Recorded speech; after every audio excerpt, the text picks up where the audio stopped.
On one of their ships, the ETs provided Frank more information about the extent of the Earth changes. A Nordic showed him a scene on one of their computer-like monitors. Palm trees were growing on a large island with the ocean on one side and a wide river on the other. The ET didn't explain, so Frank asked, "What am I looking at?" Their answer was near New York City. Shocked, Frank asked, "Where's the city? What happened?" The Nordic responded, "This is after the changes. We have removed the remains of that city." Frank was stunned. "So, you mean that New York City will be gone, and the area will be warm enough for palm trees? Like Miami Beach?" The ETs said that was true. The ETs showed John more details about the future after the Earth changes. One night, he had an out-of-body experience. The ETs on the ship told him that he was seeing years into the future. John described the scene: "I'm a few thousand meters over the Rocky Mountains, traveling rapidly east, much faster than any airplane.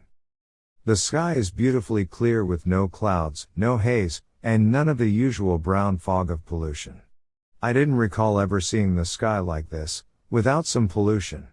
As I pass beyond the Rockies over eastern Colorado, I'm able to zoom in, as with a camera. When I do, I'm surprised to see no cities and no roads. No matter where I look, I see no evidence that humans have ever been around. Equally surprising, I see none of the typical grasslands and sparse shrubs of eastern Colorado. Instead, I see dense forests as far as I can see. They're filled with green leafy trees, such as aspen, maple and birch. The climate appears mild, and there's plenty of rainfall. I sense that the forests are healthy and filled with birds and woodland animals. Then, in a forest clearing along a stream, I stop and zoom in to see about a dozen people below. Several of them see our ship hovering in the air and wave with happy looks on their faces. They appear to be living peacefully, as most Native Americans did. However, they are not living in teepees or huts, but rather in small simple houses that blend naturally with the landscape. Many homes are underground or set into a hillside like house caves. I think of Frank, who told me that people would live in tribes after the Earth changes. I know this to be the future, but realize that this is probably what the world looked like 1,000 years ago. Like before the Europeans arrived. When there were only a small number of Native Americans were in North America. Zooming back out, I continue to the east. I am surprised to see that the vast grasslands and croplands of the central Great Plains also are gone, replaced by almost unbroken forests with densely packed trees. Clearly, there must be a lot more rainfall across the plains after the Earth changes. I climb higher and look to the north into Canada. Below me, across what must be the Dakotas, the grasslands also are gone, leaving forests that are a rich medium green. In Canada, the color gradually changes to a darker blue-green. I interpret that to mean that there are still lots of blue-green fir and pine trees in Canada, just as there are today.